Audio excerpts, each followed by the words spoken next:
Hello and good evening. I'm Siyanidhi Bhaskar and I welcome you all to my channel.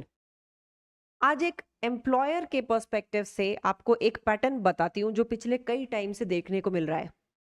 आजकल companies जब कोई भी job opening डालती है, वो लोकेशन भी डालती है और साथ में एक कंडीशन भी डाल देती है कि जो कैंडिडेट है वो इसी लोकेशन का होना चाहिए। लेट्स सपोज एक जॉब ओपनिंग दिल्ली के लिए निकलती है, तो कैंडिडेट्स फ्रॉम दिल्ली प्रेफर्ड ऐसे करके डाल देते हैं। यानी कि टीयर 2 टीयर 3 सिटीज से आजकल कैंडिडेट्स कम उठाए जा रहे हैं। उसके पीछे मैंने साइकोलॉजी ऑफ द एचआर और द कंपनी इसको समझने की कोशिश की, तो उनकी तरफ से जवाब एक आया। बड़ा रिस्की प्रेपोजिशन हो जाता है उनके लिए ये कि एक कैंडिडेट रीलोकेट होता है उनकी जॉब के लिए। कई बार कैंडिडेट्स का मन नहीं लगता, या फिर उनको लेटर ऑन ये रियलाइज होता है कि यहाँ तो कॉस्ट ऑफ लिविंग बहुत ज्यादा है, तनख्वाह में से कुछ बच ही नहीं रहा है उनके पास। और ऐसे केस में वो 3-4 महीने जॉब करने के बाद में छोड़ देते हैं। अब कंपनी के लिए वापस से ये पोजीशन वेकेंट हो जाती है, वो फिर से एक एम्प्लॉय तराशने लगते हैं।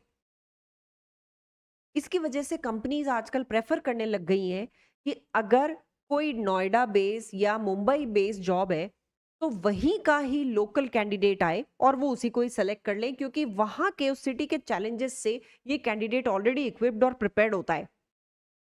तो ऐसे केस में अगर आपको किसी बड़ी सिटी में जॉब करनी है, तो कोशिश करिए कि आप रीलोकेट होएं with a mentality, with a psychology कि यहाँ पे आने के बाद में मुझे अपनी जॉब सर्च को तेज करना है। हाँ, ये बिल्कुल सोचने वाली बात है कि वहां से आपकी कॉस्ट बढ़नी चालू हो जाएगी। तो ऐसे केस में आप एक काम ये कर सकते हैं कि इन द मीन टाइम या तो अपने दोस्त का एड्रेस दें, फिर जॉब पे अप्लाई करें। लेकिन ये सब तभी करें जब आपको पूरा यकीन हो कि यस, मैं एक नई सिटी में जाके सरवाइव भी कर लूंगा, अडेप्ट भी हो जाऊंगा और वहां की कॉस्ट ऑफ लिविंग और इन सारी चीजों को मैं ऑलरेडी कैलकुलेट कर चुका हूं। यानी सारे इफ्स एंड बट्स को कैलकुलेट करके या तो अपने किसी दोस्त के पास का एड्रेस दे दें, या फिर आप किसी पीजी में एक बार रहने लगें, ताकि एटलीस्ट शॉर्ट लिस्ट आप हो तो जाएंगे। एटलीस्ट सिटी के बेसिस पे तो पहला लेवल तो पार हो। इंटरव्यू में पहुंचने के बाद में फिर आपको आपकी स्किल सेट दिखाने का पूरा मौका मिलेगा। लेकिन सिटी की वजह से पहले ही रिजेक्ट होना हो जाना, थोड़ा-सा मुझे लगता है कि एक अपॉर्च्युनिटी मिलती नहीं है कैंडिडेट को कि वो अपनी स्किल सेट सामने वाले को या कंपनी को दिखा सके। बट जो है वो चल रहा है मार्केट में। You need to be careful about this. सोचिए क्या जुगाड़ बिठा सकते हैं।